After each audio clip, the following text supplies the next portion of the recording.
안녕하세요, 구독자 여러분. 저는 불과 1년 전 아이 없이 이혼하고 혼자 사는 30대 중반 직장 여성입니다. 결혼해서 3년을 채우지 못했고, 결혼 초반부터 아니다 싶었지만, 버티고 버티다 결국 이혼했습니다. 거기다 뻔뻔한 시모와 시누이도 한몫했죠. 이런 걸 왜 결혼하기 전에는 몰랐을까요? 그놈의 콩깍지가 뭔지. 아마 결혼하고 나서 알게 된 것들을 결혼 전에 알았더라면 저도 결혼은 절대 안 했을 겁니다. 누구나 그렇듯 결혼 전부터 자기 본색 드러내는 사람은 없지 않습니까? 어쨌든 지금은 모든 게 마무리되고 마음은 편안해요. 가까운 사람들에게 이혼 얘기하는 것도 참 조심스럽더라고요. 공연히 입방아에 오르내리는 것도 싫고요. 개인적인 일이니 이혼 사유를 주변에 떠벌린 적은 없지만 익명의 공간에는 한 번쯤 털어놓으면 어떨까 싶었어요. 왜 이혼하고 나면 시자 들어가는 음식이든 뭐든 다 싫어진다고 하는 말 들어보셨죠? 저 역시 그렇습니다. 정말 징그럽게도 결혼 생활 내내 저를 돌아가며 못 살게 군 그 시집 식구들만 생각하면 아직도 치가 떨리네요. 특히나 신우는 마치 저에게 맡겨놓은 돈이라도 있는 것처럼 악다구니를 끝까지 썼어요. 부부 사이는 끝나는데 신우가 저에게 난리를 치는 상황이라니 참 우습죠? 뭐라 그랬더라? 하도 어이가 없어서 아직도 생생하게 기억이 납니다. 새언니, 언니가 말한 건 지켜야죠. 언니가 오빠랑 이혼했든 말든 내 알 바 아니고요. 나한테 해주기로 한 거 그건 약속 지켜요. 언니 때문에 내가 지금 얼마나 생활이 불편한 줄 아세요? 오빠랑 이혼했다고 나 몰라라 하면 다인 줄 아냐고요. 저 길게 말 안 해요? 당장 저 지낼 곳 마련해 놓으세요. 아가씨, 아가씨 오빠랑 나 이제 남남이에요. 그동안 아가씨가 뭐 내 가족 같아서 봐준 줄 알아요? 그래도 남편 동생이라서 참아준 거예요. 그런데 남남된 마당에 내가 왜 아가씨를 챙겨요? 아가씨 나한테 돈 맡겨놨어요? 내가 왜 이런 개소리를 듣고 있어야 하는지 모르겠네. 오늘부로 차단할 테니까 아가씨도 그동안 나한테 했던 행동들 잘 한번 돌이켜 생각 좀 해봐요. 이쁜 짓을 하나라도 했어야 챙겨줄 마음이 조금이라도 있지. 이게 무슨 거지 같은 경우래요? 신우이는 제 말에 씩씩거리며 이후에도 문자로 저를 괴롭혔습니다만 아예 대꾸도 안 하고 개무시해버렸습니다. 무시가 답이었는지 그 뒤로는 잠잠해지더군요. 참 대단하죠? 이혼한 올케 언니한테 저 난리를 칠 정도의 사람이면 이혼 전에는 어땠을지 철딱선이 없는 신우 행동이 아마 구독자분들도 눈에 보이실 겁니다. 물론 남편과 시가 식구들의 사이가 신혼 때부터 나쁘지는 않았습니다. 저는 남편에 대해서는 단단히 착각을 하고 있었어요. 남편 본성을 어찌 숨겼는지는 모르겠으나 남편과 만날 때만 해도 저는 성실함의 아이콘이라고 생각했어요. 남편은 월급이 그리 많은 직장은 아닙니다만 제법 안정적인 직장에 다녔고 저 만날 때만 해도 술, 담배 안 하고 잡기도 없었습니다. 결혼 당시만 해도 시부가 사업을 하고 계셔서 시댁 형편이 나쁘지도 않았습니다. 그래서 정말 우리 부부만 알아서 잘 살면 되겠구나 생각했었죠. 우리 친정은 아주 넉넉한 편은 아니지만 부모님 두 분 모두 현직에 계시고 자식한테는 기대는 분들은 아닙니다. 남동생은 직업군인이라 제가 걱정할 게 하나도 없었고요. 저는 공부를 잘해서 부모님 기대를 한 몸에 받았습니다. 장녀라 책임감도 있었고요. 서울 소재 좋은 대학 화학과 나와 남들 다 부러워한다는 대기업 화장품 회사 입사해서 지금은 연봉도 꽤 됩니다.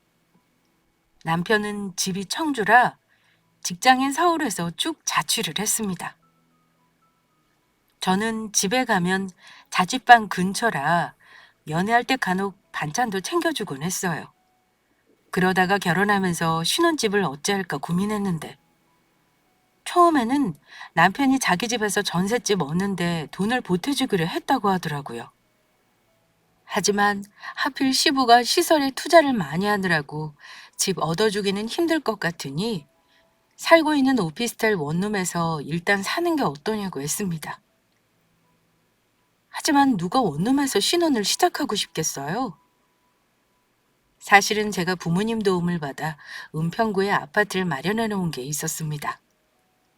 평수는 작지만 그 당시만 해도 분양 때보다 가격이 꽤나 올랐고 처음부터 전세를 놔서 대출도 없었습니다. 세입자를 내보내려면 제가 모은 돈으로 세입자 보증금 빼주고도 대출도 조금 받아야 했지만 내 집에 들어가서 사는 게 어떨까 싶더라고요. 그래서 남편에게 내 명의 아파트가 있다는 사실을 말했습니다. 그랬더니 집 문제로 골머리를 앓았던 남편은 눈을 초롱초롱 빛내면서 너무 좋아하더라고요. 원래는 결혼해서 천천히 말하려고 했지만 신혼집을 남편 쪽에서 못 해준다고 하니 어쩔 수 없었죠. 당장은 못 보태주지만 나중에 우리가 다른 집을 사거나 큰돈 쓸 곳이 있을 때 도움을 주겠다며 시댁에서도 좋아했습니다. 네가 집이 있는 거 말씀드렸더니 우리 부모님이 너무 기특해 하셔. 여자 월급이 많은 것도 아닐 텐데 언제 그렇게 야무지게 돈을 모았냐고 하시더라. 아들 결혼 비용 못 보태줘서 미안해 하시지만 우리 나중에 결혼해서 큰돈 들어갈 일 있으면 부모님이 도와주실 거야. 그래. 대신 보증금 빼주려면 나도 현금 여유가 많이 없어. 나머지는 자기가 보태서 혼수랑 결혼 비용 썼으면 하는데 괜찮지? 그래, 그거야 당연하지. 네가 하자는 대로 할 테니 걱정 마. 아참, 내 동생이 서울 오면 지낼 곳 생겼다고 얼마나 좋아했는지 몰라. 서울 가끔 오면 호텔에서 지내는데 그것도 한두 번이지. 이제는 우리 집에 오면 되니까 돈도 걷고 얼마나 좋아. 암튼 나도 네 덕에 큰 걱정 덜었다. 그때 신우이 생각하는 남편 보고 그저 동생 잘 챙겨주는 오빠인 줄만 알았네요. 어쨌든 그렇게 제가 집을 마련해 간 탓에 나머지 결혼 비용은 남편이 거의 부담했고 예단이나 예물 같은 건 과하게 하지 않았습니다. 결혼까지는 뭐 남들 하듯 큰 문제는 없었어요. 그도 그럴 것이 여자가 집을 해간다는데 무슨 토를 달겠습니까? 친정에서는 사실 남편 집이 허세만 낭창하는 허세남 아니냐고 달가워하지 않았지만 상견례 할 때 시부모님들이 제 칭찬을 워낙 많이 하시고 부모님께도 너무나 깍듯하게 잘하셔서요. 우리 부모님도 깜빡 속아 넘어가셨습니다. 긴가민가 하시면서도 집까지 해가는 딸을 못 살게 구는 사람들일까 싶어 결혼 허락하신 거죠. 원래는 처음 시댁에 인사하러 갔을 때만 해도 시부모님이 저런 태도는 아니었어요. 제가 집이 있다고 한 이후로 저를 대하는 게 달라지신 거고, 사실은 처음 봤을 때만 해도 시어머니는 저를 아들짝으로는 모자라다고 대놓고 말씀하시던 분이었습니다. 황당한 건 아들이 객관적으로 저보다 나은 조건이 아님에도 그러셨어요. 저를 마음에 안 든다고 구박했다기보다는 제 앞에서 아들 자랑을 그렇게나 많이 하셨죠. 그러니까 제가 어머니 아들 잘난 줄 알고 떠받들고 살라는 뭐 그런 의미였을 거라 짐작하고 있습니다. 처음 인사 갔을 때부터 아들 자랑이 어마어마하셨죠. 우리 재현이는 어릴 때부터 성격 좋고 인물 좋다고 내 친구들이 하나같이 사이 삼고 싶다고 그랬을 정도로 남족이 아까운 아들이야. 너도 귀하게 자란 딸인 거 알지만 우리 아들 앞으로 잘 나간다는 아가씨들 선짜리 많이 들어왔었다. 우리 재현이가 너 좋다고 하니 결혼은 시키긴 하겠다만 우리 아들 입맛도 까다롭고 성격도 예민하니까 네가 살면서 잘 맞춰줘야 한다. 알겠지? 제가 비위 잘 맞추는 건 자신이 없지만 우리 둘이 싸우지 않고 사이좋게 살게요, 어머니. 지켜봐 주세요. 아들에게 맞춰주라는 어머니를 고깝게 생각할 만도 한데 저도 참 등신이었죠. 그래도 제가 사랑하는 사람이고 결혼 결심한 사람이니 시댁 가족들과도 잘 지내고 싶었습니다. 그런데 이 집에는 시모만 저를 성에 안차한 게 아니고요. 작은 시어머니 같은 사람이 하나 더 있었습니다. 그게 바로 우리 신우였습니다. 신우이는 남편보다 8살이 어린 늦둥이에요. 그때만 해도 대학교 3학년이던가 아마 그랬던 걸로 압니다. 신우이는 꼭 자기 엄마가 한마디 하면 두 마디를 거두는 얄미운 짓을 했습니다. 새언니, 새언니가 모르나 본데 오빠가 언니보다 더 잘난 여자들도 몇 명 만나긴 했어요. 그런데 결혼한다는 여자는 언니가 처음이네요. 오빠가 만난 여자들 중에서 제일 수수한 것 같은데 오빠는 언니 같은 스타일이 좋은가 보네요. 암튼 우리 엄마 말대로 언니가 오빠한테 잘해야 할 거예요. 오빠가 제법 여자들한테 인기가 많거든요. 언니는 아마 결혼하면 긴장하고 살아야 할걸요? 네? 오빠가요? 그래요? 저한테는 여자 사귄 적 없다고 하더니만 순 거짓말이었나 보네요? 아유, 언니 참 순진하시네. 오빠가 하는 말 믿었어요?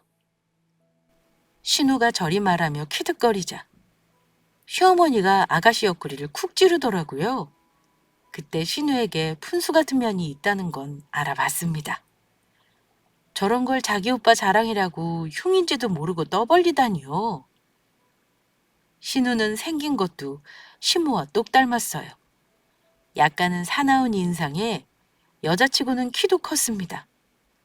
어쨌든 그다지 유쾌하지 않았던 결혼 전 만남과는 달리 제가 서울에 집이 있다는 걸 알고 난 뒤부터는 완전히 태도가 달라졌다는 걸 말씀드립니다. 하지만 결혼하고 보니까 참 시가 식구들의 몰랐던 모습들 때문에 자꾸만 놀랄 일이 생기더라고요. 결혼 후엔가 그나마 시댁이 지방이라 자주 볼 일은 없는 게 그나마 다행이라면 다행이었달까요? 하지만 문제는 시아버지 사업이 자꾸 기울기 시작하면서 생기기 시작했습니다. 원래 사업하는 사람들은 잘 될 때는 돈이 넘치다가도 하루아침에 쫄딱 망하기도 하잖아요. 저는 몰랐지만 아마 하루아침에 힘들어진 건 아니고 저 결혼하기 전부터 어려웠는데 감추고 계셨던 것 같아요. 그러니 아들 결혼하는데 큰 도움도 못 주신 거고요. 아무튼 아버지 사업이 어려워지면서 빚도 많이 끌어다 쓰고 생활비도 힘드셨는지 가끔 남편에게 도와달라는 연락을 하시기도 했습니다. 한 번은 신우이 대학 등록금 마련을 못해서 도와달라고 한 적도 있었네요. 우리 부부는 그래도 맞벌이를 해서 여유가 있는 편이라 그때는 남편이 도와준 걸로 압니다. 저는 굳이 그 일을 문제 삼지는 않았어요. 당연히 제 입장에서는 친정이 어렵다고 동생 등록금 보태달라고 하면 어떻게 해서든 보태줬을 테니까요. 남편 입장에서는 자기 집 도와주는 게 당연하다고 생각합니다. 하지만 시어머니는 우리 부부가 버는 돈이 무슨 꽁돈이라고 생각하셨던 걸까요? 아들에게 용돈 받아 쓰는 걸 당연하게 생각하는 건 물론 나중에는 돈 관리를 제가 한다는 사실을 아시고 아들이 아니라 저를 괴롭히셨습니다. 큰 돈은 아니지만 매번 자잘하게 돈을 요구하셨습니다. 남편이 어머니에게 용돈을 따로 드리는데도 불구하고 당당하셨습니다. 툭하면 본인 쓸 데가 있다며 몇십만 원씩, 어쩔 때는 여행 가신다며 4, 50만 원을 요구하시지를 않나 냉장고니 세탁기니 고장났다며 죽는 소리를 하시길래 순차적으로 바꿔주는 데만도 거의 몇백만 원이 들었습니다. 가장 이해가 안 가는 건 신우이에게 들어가는 돈을 저에게 달라고 하시는 거였어요. 차라리 등록금이면 이해를 합니다. 이 아가, 우리 재선이가 이제 곧 졸업반이잖아. 사회 나갈 준비하려면 얼굴을 좀 다듬어야 할 것 같은데 네가 성형수술비 한 300만 원만 보태줄 수 있을까? 나머지 돈 드는 건 우리 재산이가 어렵사리 모아놨는데 아마 돈이 좀 모자란 모양이야. 최연이는 생활비도 대주는데 차마 수술비까지 대달라고 말을 못하겠지 뭐니. 같은 여자니까 너는 이해하지? 부탁 좀 하자. 그동안 꾹 참았지만 이건 정말 아니다 싶었습니다. 계속 내내 하다가는 저도 금전적으로 쪼들릴 게 뻔했고 끊임없이 요구를 하실 것 같았거든요. 어머니, 죄송하지만 그런 큰돈은 드리기 어려워요. 급하게 쓰신다는 건 그동안 제가 비상금으로 어떻게든 드렸지만 아가씨 성형수술비를 내달라뇨. 아가씨가 하고 싶으면 돈을 본인이 직접 모아서 해야죠. 그래서 못 주겠다는 거니? 우리 재선이가 방학 때 날 잡아서 수술하고 네 집에 당분간 있으려는데 실망하겠구나. 좀 그러면 내가 채은이한테 달라고 해볼까? 어머니, 남편이 주는 돈이라고 뭐가 달라요? 어차피 한 주머니에서 나오는 건데요. 암튼 그런 큰 돈을 상의 없이 드리기는 힘들어요. 이번에는 어머니가 이해 좀 해주세요. 저는 잘 알아듣게 말씀드렸다고 생각했는데요. 어머니는 영 포기를 못 하셨습니다. 아들이 버는 돈인데 굳이 말할 필요도 없었다나요? 제가 돈 좀 번다고 시가 식구들에게 인색하게 군다며 얼마나 저를 치사한 며느리로 만드셨는지 모릅니다. 하지만 돈 안 준다는 사람이 싫다는데 어쩔 도리가 없으셨겠죠. 그렇게 일단락된 줄 알았건만 아마 중간에서 신우이가 자기 오빠를 구워 삶았는지 며칠 후 남편이 얘기하더라고요. 여보, 이번 방학 때 재선이가 우리 집에 좀 지내다 가겠다는데 당신 상관없지? 뭐 강남 유명한 병원에서 수술을 한다나 봐. 요즘 워낙 취업할 때 외모를 많이 본다잖아. 그래서 내가 조금 보태주기로 했어. 그러니까 당신은 우리 재선이 집에서 지낼 때 냉장고에 먹을 것만 잘 챙겨줘. 뭐? 나 그 문제 며칠 전에 어머니랑 얘기하면서 못 해드린다고 했단 말이야. 근데 나랑 상의도 없이 당신이 마음대로 결정하면 내가 뭐가 되니? 뭐가 되긴. 당신이야말로 일 크게 만들지 마. 그 정도는 오빠로서 해줄 수는 있는 거야. 당신 돈 말고 내 돈으로 보태주잖아. 당신이 기분 좋게 해준다고 하면 얼마나 좋았겠어. 어쨌든 내가 결정한 거니까 더 이상 뭐라고 하지 마. 속이 부글거렸지만 어쩌겠나요. 그해 겨울방학이 신우이가 우리 집에 거의 한 달을 숙식했는데요. 자기 수술하고 와서 얼마나 유난을 떠는지 제가 신우이 꽁무니 따라다니며 치닥거리 하는데 아주 한 대 때리고 싶어 혼났습니다. 시어머니는 뭐라는 줄 아세요? 우리 재선이가 아직 어린 나이잖아. 네 친동생이라고 생각하고 좀 잘 좀 챙겨줘. 오래 있는 것도 아니고 딱 한 달만 부탁한다? 처음이자 마지막이라고 생각하고 꾹 참기로 했지만 저는 신우와 고작 한 달 지내보고 아주 두 손 두 발을 다 들었습니다. 말이 한 달이지 정말 돌아버릴 뻔했어요. 나이가 20몇 살이면 자기 앞가림은 해야 하는 나이 아닌가요? 같이 살면서 정말 몰랐던 모습을 적나라하게 알게 되었네요. 일단 첫 번째로 신우이는 도무지 인사라는 걸 할 줄 모릅니다. 한마디로 예의가 없어요. 우리 집에 한 달을 지내게 해줬으면 최소한 고맙다는 말은 기본인데 그냥 당연하게 받을 줄만 압니다. 집에서 지내는 동안 저나 남편이 퇴근해도 한 번도 나와본 적 없고 작은 방에서 폰만 들여다봐요. 그리고 제가 밥을 차려놓으면 쪼르르 와서 먹고 설거지통에 그릇만 퐁당 담가놓습니다. 두 번째로 위생관념 제로에 청소를 할 줄 몰라요. 저는 솔직히 말해 저런 여자는 처음 봤습니다. 중학생도 저러진 않을 것 같다면 믿으실까요?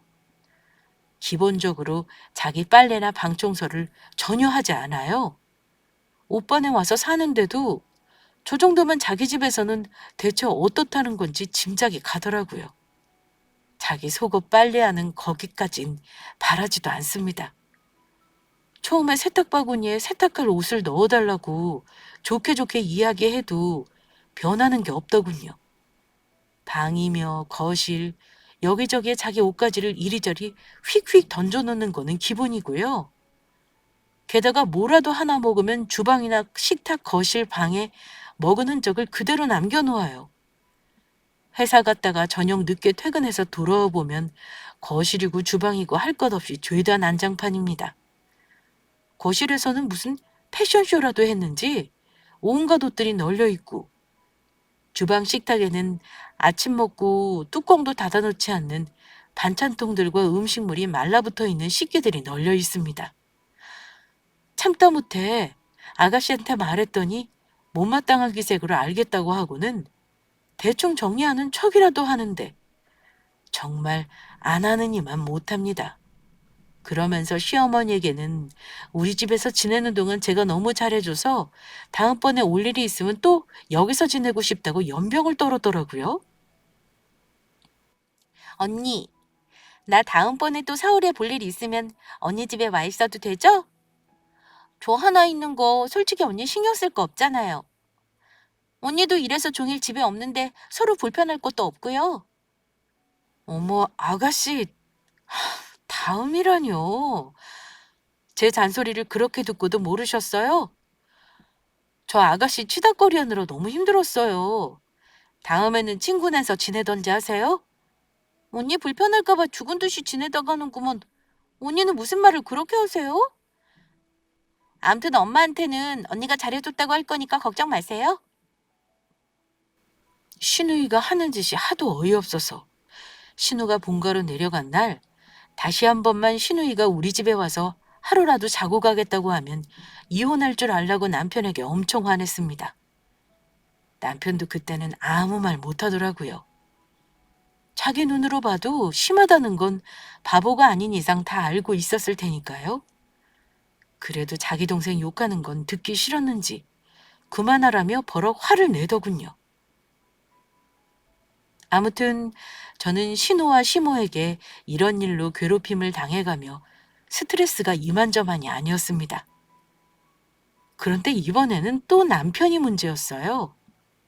결혼한 지 막 1년이 지났을 즈음 남편이 난데없이 지방 근무를 가야겠다는 얘기를 하면서 부부 사이에 다툼이 생겼습니다.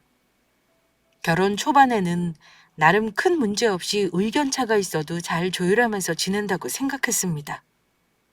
하지만 남편은 주말 부부로 지내야 하는 문제를 제 허락 없이 갑자기 결정했어요. 당신 마음대로 중요한 문제를 결정할 거면 뭐하러 말해? 그냥 혼자 짐 싸서 회사 가지 그랬어? 대체 갑자기 왜 지방 근무를 자원한 건데? 다 생각이 있어서 그래. 이번에 지방 근무 자원하면 승진도 빠르고 수당도 지금보다 60만 원이 더 준대. 그리고 무엇보다 월세도 회사에서 부담해 준다잖아. 원래 출세하려면 남들 안 하는 일을 나서서 해야 하는 거 몰라? 우리야 주말에 보면 되는 거잖아. 당신은 나 없이 지내면 훨씬 편할 텐데 뭐가 문제야? 뭐가 문제냐니. 그걸 말이라고 해? 아무리 그래도 내 생각은 들어봤어야지. 나는 부부가 따로 지내는 건 아니다 싶어. 우리 신혼이야. 아이도 가져야 하고 지금 여러 가지 골치 아픈 문제들도 많아. 골치 아픈 일들 죄다 내 일도 아니고 당신 가족 문제잖아. 근데 당신은 날름 지방에 내려간다고? 내가 어이없는 건 당연한 거야. 다른 여자 같으면 등 떠밀고 가라고 할 일이야. 남자 앞길 막지 말고 나 다음 달부터 내려갈 거니까 그런 줄 알아. 남편과 다투었지만 이미 답은 정해져 있었죠. 남편은 수당을 많이 주고 승진을 빨리 하고 싶다며 남들 안 한다는 지방 근무를 자원해 무려 3시간 거리인 지방으로 내려가서 지내게 되었습니다. 남편이 지방 근무를 하면서 말이 주말 부부지 사실 주말에 한 번씩 꼬박꼬박 올라오는 거 보통 일은 아니잖아요. 초반에만 주말에 와서 저와 시간을 보냈지만 점차 몇 달이 지나며 차비가 비싸다는 핑계를 대거나 일이 많다는 핑계를 대고 한 달에 한두 번씩 얼굴을 내비치더군요. 그러다가 이상한 낌새를 챈 건 지방 근무를 하면 생활비를 아낄 수 있다고 했던 남편 씀씀이가 생각보다 너무 커졌다는 걸 알게 되면서부터입니다. 카드값이 유독 많이 나오기도 했고 어쩌다 올라오면 외모도 부쩍 신경을 쓰는 듯 보였습니다. 대수롭지 않게 생각했지만 여자의 촉이란 게 참 신기한 게요. 남편과 주말 부부로 지낸 지 1년 되어갈 무렵이었던 것 같습니다. 제가 종종 남편 지내는 곳에 가긴 했지만 자주는 못 갔었는데요. 남편 생일 앞두고 깜짝 놀라게 해주고 싶은 마음에 말 안 하고 금요일 저녁에 갑작스럽게 내려가기로 했어요. 저는 남편이 자취하는 집 비밀번호도 알고 있었기에 굳이 연락 안 하고 먹을거리랑 케이크를 사들고 갔습니다. 현관 밖에서도 인기척이 느껴지는 거 보니 남편이 늦은 시간이라 집에 있는 것 같더라고요. 저는 아무 생각 없이 현관문을 열고 들어갔어요. 그런데 전혀 예상치 못했던 광경이 제 눈앞에 펼쳐졌습니다. 제가 문을 열고 들어가자 방 안에 있던 남편은 우통을 벗어젖히고 있었고 화장실에서 막 나오던 어떤 젊은 여자는 저를 보자마자 놀랐는지 어머 하고 비명을 질렀거든요. 순간 이게 무슨 상황인가 싶었죠. 남편은 몹시 당황하더니만 여보, 당신 연락도 없이 여긴 어쩐 일이야? 어? 어벙벙한 표정으로 남편은 어쩔 줄을 모르더군요. 화장실에서 나오던 여자는 얼굴을 가리더니만 옷을 입고 나가려고 하더군요. 저는 나가려는 여자 팔을 붙잡았습니다. 야, 너 누군데 여기 있어? 뭐하는 년이야? 누구 맘대로 나가니? 아이, 당장 너 누군지 우리 남편이랑 무슨 사이인지 말해. 꼴에 부끄러운 줄은 아는지 붙잡는 저를 뿌리치더군요. 그러더니만 본인 가방도 안 챙기고 신발 들고 도망쳐 버렸습니다. 이 상황에 무슨 설명이 필요하겠어요? 딱 봐도 답이 나오는 상황인데요. 저는 화가 머리끝까지 난 나머지 들고 있던 케이크를 고민할 거 없이 남편에게 집어던지고 말았습니다. 퍽 하는 소리와 함께 남편은 케이크를 뒤집어 썼고 이미 모든 상황을 돌이킬 수 없다고 생각했는지 남편은 저에게 싹싹 비는 방법을 선택했습니다. 당신 제정신이야? 이러려고 지방근무 자원했냐? 저년 뭐야? 언제부터 어떻게 알던 사이인지 다 말해. 아니면 내가 파헤쳐봐? 그걸 원해? 여보, 일단 내 말부터 들어봐. 저 여자는 아무것도 아니야. 그냥 스쳐가는 여자야. 원래 남자가 혼자 있다 보면 그럴 수 있어. 마음 주는 사이 절대로 아니니까 한 번만 용서해줘. 어? 내가 다 얘기할게. 뭐야? 스쳐가는 여자? 이 미친 인간아. 그게 더 나빠. 당신같이 더러운 인간하고 더 할 얘기 없어. 아까 그년 어디 사는 누구인지 정확하게 말해. 내 손에 있는 가방 다 뒤져서 알아내 볼까? 여보, 그러지 마. 그 여자 그냥 채팅으로 만나서 이름도 모르고 아무것도 몰라. 내 말 믿어줘. 분명 한두 번 만난 사이가 아님에도 무슨 이유에서인지 끝까지 거짓말을 하더군요. 저는 남편 머리를 쥐어뜯어 놓고 나서 마구잡이로 손에 잡히는 물건을 모조리 집어던졌습니다. 남편은 저항 없이 제가 하는 대로 맞고 있긴 하더군요. 하긴 다른 것도 아니고 여자랑 있는 걸 들켰는데 가만히 있으면 인간이 아니죠. 그런 상황에서 어느 여자가 눈이 안 돌겠어요? 남들은 남편이 바람 피울 때 증거 수집하려고 흥신소까지 동원한다던데 저는 우연찮게 남편 바람을 알아버렸으니 이걸 다행이라고 해야 하는 건지 꼬리 잘린 쥐처럼 가방까지 놔두고 도망간 그 여자 가방을 들여다보니 지갑이 그대로 있더라고요. 덕분에 그년 명함과 신분증으로 다니는 회사가 우리 남편과 같은 곳이라는 것도 알아냈습니다. 참나. 저도 회사에서 사내불륜 참 많이 봤지만 내 남편이 불륜남이 될 줄을 몰랐습니다. 고민할 것도 없었어요. 다른 건 몰라도 다른 여자와 놀아난 건 용서가 안 되더라고요. 저는 그날로 남편놈에게 이혼을 선언하고 집으로 올라와 버렸습니다. 한 며칠은 무슨 정신으로 지냈는지 기억이 안 날 정도로 스트레스가 심했습니다. 그러다가 번뜩 정신이 들더라고요. 이혼을 하는 건 결심했으니 할 때 하더라도 절대 남편은 편하게 헤어지지는 말자고 말입니다. 하루라도 빨리 부부 사이를 끝내고 싶어도 협의 이혼보다는 소송으로 위자료든 뭐든 최대한 괴롭히고 싶었습니다. 남편 놈은 득달같이 집으로 올라와서 손이 발이 되도록 싹싹 빌었고 악어의 눈물까지 보였습니다만 저는 그 인간의 사과가 전혀 진심으로 느껴지지 않았습니다. 당장 양가 부모에게 말하겠다고 했죠. 그러자 그것만은 안 된다면서 하자는 대로 다 하겠다고 하길래 눈앞에서 꺼지라고 했습니다. 이혼소장 접수하고 나서 저는 남편 짐을 전부 빼서 지방 근무하면서 지냈던 원룸으로 보내버렸습니다. 남편이 하는 말이 각자 집에는 알아서 얘기하자고 하더군요. 꼴에 자기 흠은 알리고 싶지 않았나 봅니다. 결혼 기간 동안 돈을 모았다고 할 수 없기 때문에 솔직히 남편과 재산 분할이라기보다는 내가 쓴 돈을 정확히 계산해 돌려받는 게 관건이었습니다. 그리고 위자료를 최대한 받아낼 생각이었어요. 남편은 어떻게든 저에게 돈을 주지 않으려 하더군요. 그래서 재산 명시 신청을 해서 혹시 남편 놈이 내 언니에게 돈을 보낸 게 없는지, 재산을 다른 곳으로 은닉했는지 철저하게 따졌습니다. 물론 상간녀에게 소송도 같이 걸었어요. 그리고 그 남편 회사 본사에 남편의 불륜 사실을 알려서 곤욕을 치르게 했습니다. 친정 부모님에게 소송이 마무리되면 얘기하려고 마음먹고 있었어요. 아무래도 가장 마음 아파하실 분들인데 저 역시 차마 입이 안 떨어지더라고요. 그런데요. 그 난리를 치는 와중에 그 집 식구들은 눈치가 없더라고요. 남편 놈이 제일 밉지만 그 집 식구들이 얼마나 밉상인지. 하필 남편 놈하고 이혼 소송 막 시작했을 때 꼴 보기 싫은 신우가 연락이 왔더군요. 전화 안 받으려다 혹시 남편과 나 사이에 일어난 일을 알고 전화했나 싶어 받았습니다. 그런데 다짜고짜 인사도 없이 자기 할 말만 하기 시작하는 겁니다.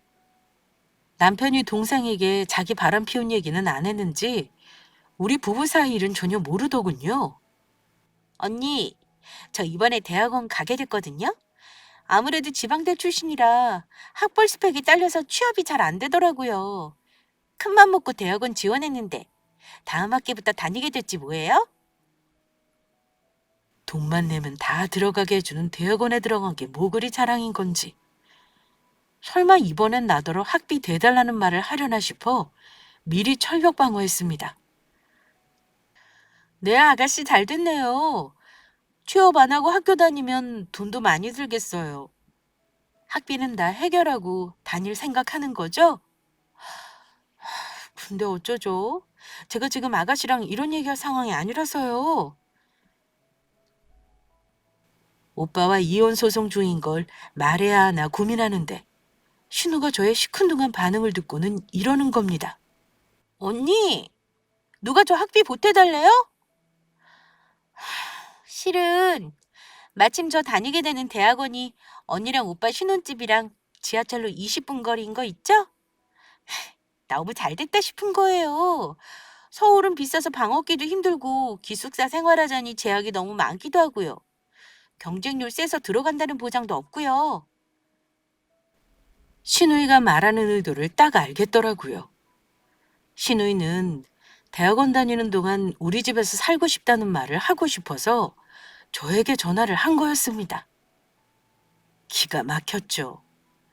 이 와중에 제가 신우이에게 그런 부탁을 듣고 어떤 기분이었겠어요? 전화가 아니라 옆에 있었다면 머리통을 한 대 치고 싶은 심정이었습니다.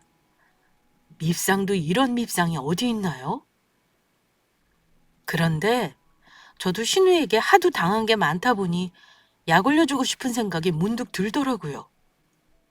아가씨, 지금 설마 제 집에서 지내고 싶다는 말을 하고 싶은 거예요? 그렇다면 미안하지만 안 되겠네요. 예전에 아가씨 우리 집에서 잠깐 지낼 때 기억 안 나요? 내가 아가씨 몸종도 아니고요. 이제는 그런 배려해줄 이유도 없어져서요. 자취를 하든지 기숙사를 들어가든지 알아서 해결하세요. 그러자 약이 올랐는지 아까보다 상기된 목소리로 신우가 이러는 겁니다. 언니, 내가 오빠한테 하게 되면 억지로 허락하게 될 거 몰라요? 그러지 말고 저 언니 집에서 살게 기분 좋게 허락해 주세요. 어린 것이 벌써부터 저런 농간질을 하다니 아주 괘씸하더라고요. 아니요, 저는 허락할 생각 없어요. 내 집 아가씨가 더럽히는 것도 싫고요. 무엇보다 이 집 내 집이에요. 오빠한테 말 안 들 내가 싫다고 하면 그만이거든요. 방 얻을 돈 없으면 기숙사 들어가세요. 언니, 정말 이럴 거예요? 내가 어린애들하고 방을 어떻게 같이 써요? 전 같이 사는 게 싫으면 저 원룸이라도 얻어주던가요? 학교 근처에 전세 1억이면 오피스텔 괜찮은 거 없겠던데요? 방 얻어주면 언니 집으로 간다는 소리 안 할게요. 안 그럼 저 짐 싸서 갈 거니까 그렇게 아세요? 아마 내가 가기 전에 엄마가 언니한테 한 소리 하실걸요? 신우이는 감히 저와 협상을 시도하며 은근한 협박을 하더군요. 당장 네 오빠한테 전화해보라고 하면 그만일 일이었지만 이참에 요 싹수 없는 년 버릇을 고쳐주고 싶은 마음이 들었습니다. 어디 한번 골탕을 먹어봐야 다시는 이런 민폐짓을 안 하겠다 싶었어요. 아가씨는 세상 편하게 사네요. 알았어요, 알았어. 내가 해줄게요. 그 전에 분명히 말하는데 나는 우리 집에서 아가씨랑 같이 살 생각 전혀 없어요. 일단 알아본 방 있으면 가격이 어느 정도인지 보내줘요. 신우이는 믿져야 본전이라는 생각에 방 얻어달라는 말을 내지른 거였는데 제가 덥석 물자 뜻밖의 수확에 신이 난 듯했습니다. 어머 언니, 정말이요? 언니가 원룸 얻어주면 제가 굳이 언니 집에서 신세 질 일이 뭐가 있겠어요. 저 진짜 언니만 믿고 집 알아봐도 되는 거죠? 근데 학교 근처라 보안 괜찮고 깨끗한 곳은 거의 1억 돈 들던데 정말 괜찮겠어요? 돈 좀 같이 보태라고 제가 오빠한테 말할까요? 아니요, 오빠한테는 말하지 마세요. 일단 아가씨만 알고 있으세요. 나중엔 제가 직접 얘기할게요. 그럼 이제 된 거죠? 더 이상 우리 집에서 지내겠다는 말 하지 마세요. 네, 언니? 되고 말고요. 그럼 저 언니만 믿을게요. 나 언니 덕분에 독립하는 건가? 진짜 방 예쁘게 꾸미고 살게요. 언니한테 더럽다는 잔소리 안 들어야죠. 신우이는 독립해서 혼자 북치고 장구치고 아주 신이 났더군요. 하기사 집에서 나와 서울에서 그것도 올케 언니가 얻어주는 방에 공짜로 살게 생겼는데 당연히 날아갈 듯 좋았겠죠. 물론 저는 예상하다시피 신우이에게 방을 얻어줄 생각은 눈꼽만큼도 없었습니다. 2달 후 학기가 시작된다고 급하게 방을 알아보는지 저에게 마음에 드는 원룸 정보를 끝도 없이 보내더군요. 얼마 후 저는 그중 적당한 집을 골라 사진만 달랑 답장을 보내줬습니다. 신우이는 신이 났는지 틈틈이 가구를 주문했다느니 뭘 샀다느니 하며 저에게 문자를 보내더라고요. 계약을 언제 하느냐고 묻길래 알아서 할 테니 날짜 맞춰 입주할 준비나 하라고 해줬습니다. 그리고 저는 진행 중인 이혼 소송과 상간녀 소송에 집중했습니다. 그리고 시간은 흘러 신우이가 대학원에 다닐 시기가 왔어요. 그 사이 저는 남편 놈과 이혼 소송이 조정을 끝내고 거의 마무리 단계였습니다.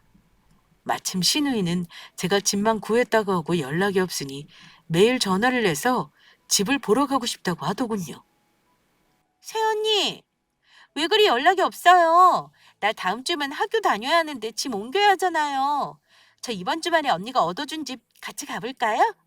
집 어떤지 너무 궁금하다고요. 오늘이 바로 신우이 혼내주는 날이다 싶어 저는 단단히 마음먹고 모른 척 신우이에게 말했습니다. 방이요? 무슨 방이요? 네? 언니, 왜 그래요? 2달 전에 언니가 저 같이 안 사는 대신 집 얻어주겠다고 했잖아요. 언니만 믿고 저 기숙사 신청도 안 했다고요. 왜 모르는 척해요? 소름 끼치게. 소름이요? 아가씨, 정신 차려요. 소름 끼치는 건 저예요. 미안한데 아가씨가 아직 소식을 못 들은 것 같아서요. 저 오빠랑 이혼해요. 지금 소송 마무리 중이고 조금 있으면 아가씨랑도 이런 식으로 통화할 일 없어요. 아시겠어요? 언니, 이혼이라뇨? 지금 우리 오빠랑 이혼한다는 거예요? 언니 미쳤어요? 우리 엄마 알면 언니 머리채 잡혀요. 설마 저 방 얻어주는 것 때문에 오빠랑 이혼하는 거예요? 그런 걸로 이혼하겠어요? 내가 안 얻어주면 그만이죠. 내 입으로 말하기 짜증나지만 물어보니까 말할게요. 아가씨 잘난 오빠가 여자한테 인기 많다면서요. 그 버릇을 못 버리고 여자랑 바람이 났더라고요. 그래서 이혼하는 거예요. 이제 이해가 되나요? 신우이도 꽤나 충격이었는지 순간 아무 말도 못하더군요. 그게 사실이에요? 언니가 봤다고요? 우리 오빠가 바람 피운 거? 보지도 않고 이러겠어요? 바람 피운 년 신상도 다 알고 상간녀 소송까지 하고 있으니까 정 못 믿겠으면 아가씨 오빠한테 직접 확인해봐요. 그럼 난 어찌하는 건데요? 언니가 집 해준다는 말만 믿고 이사 갈 준비 다 해놨는데 이혼을 하더라도 오빠랑 나눌 재산은 있을 거 아니에요. 아, 그럼 되겠네. 오빠 조회하는 돈 저 주세요. 저는 언니가 이혼하든 말든 상관없고요. 방 얻을 돈만 있으면 돼요. 그 말 듣고 이 집안은 참 가망이 없는 집안이구나 싶더라고요. 자기 오빠가 이혼한다는데도 자기 방 얻을 돈을 달라니요. 아가씨, 그거 알아요? 알고는 있었지만 새삼 참 못됐네요. 미안한데요. 오빠가 토해놓을 돈은 있어도 내가 돌려줄 돈은 없네요. 정 억울하면 아가씨 오빠한테 달라고 하세요. 이제 우리 볼 일 없으니까 다시는 연락하지 말아요. 언니! 일단 내가 오빠 대신 사과할게요. 무조건 우리 오빠 잘못이네. 그러니까 일단 나 한 번만 살려줘요. 네? 일단 저 방은 얻어주고 이혼하라고요. 내가 나중에 갚을게요. 네? 신우이의 절박한 목소리를 뒤로 한 채 저는 전화를 그대로 끊어버렸습니다. 그 뒤로 신우이의 문자와 전화 테러가 있긴 했어요. 저한테 미안하다는 둥, 한 번만 오빠를 용서하라는 둥 난리를 치더군요. 그게 진심이겠습니까? 자기가 얻을 걸 위해서 발버둥 치는 거죠. 심지어 이혼하고 나서도 악다구니를 쓰며 집 얻어달라고 억지를 부렸습니다. 참 성질머리 한번 대단한 사람이죠? 뻔뻔하기도 이를 데 없고요. 어쨌든 며칠 후에는 신우이에게 전해 들었는데 시부모님이 번갈아 전화를 하셔서는 저에게 난리를 치시더라고요. 자기 집안에서는 이혼은 안 될 말이라길래 바람 피운 남편 데리고 살 며느리 다시 얻으시라 하고 차단해 버렸습니다. 더 웃긴 건 전 남편 놈이었습니다. 이 인간이 저랑 소송하면서 재산 분할과 위자료를 깎아달라고 빌었는데 제가 조정을 안 해줬거든요. 그 때문에 신경이 날카로워졌는지 저에게 따지더라고요. 헤어지는 마당에 우리 식구들한테 꼭 그런 짓 했어야 했냐? 내가 말한다고 조용히 하랬지? 내 동생한테 왜 그런 해코지를 하는 건데? 이제 속이 시원해? 글쎄, 내가 당한 거 갚아주려면 더해도 모자라지. 뭐? 해코지? 그게 해코지면 당신이 나한테 한 짓은 뭔데? 자기 마누라 눈앞에다가 내연녀를 보인 짓 한 게 바로 당신이라는 사람이야. 나한테 이런 말 하고 따질 군번이니? 당신은 더 혼나봐야 정신 차리겠네. 아무리 당신이 사정해도 위자료 한 푼 안 깎아줄 거니까 어디 한번 잘 마련해봐. 그리고 다시는 연락하지 마. 불결하니까. 그 말을 남기고 그 인간 번호 차단해버렸습니다. 아예 그 집 식구들 번호 전부 차단해버렸어요. 한 달 정도가 흐른 후 남편의 외도 증거가 명확했기에 이혼 소송은 제가 승소했습니다.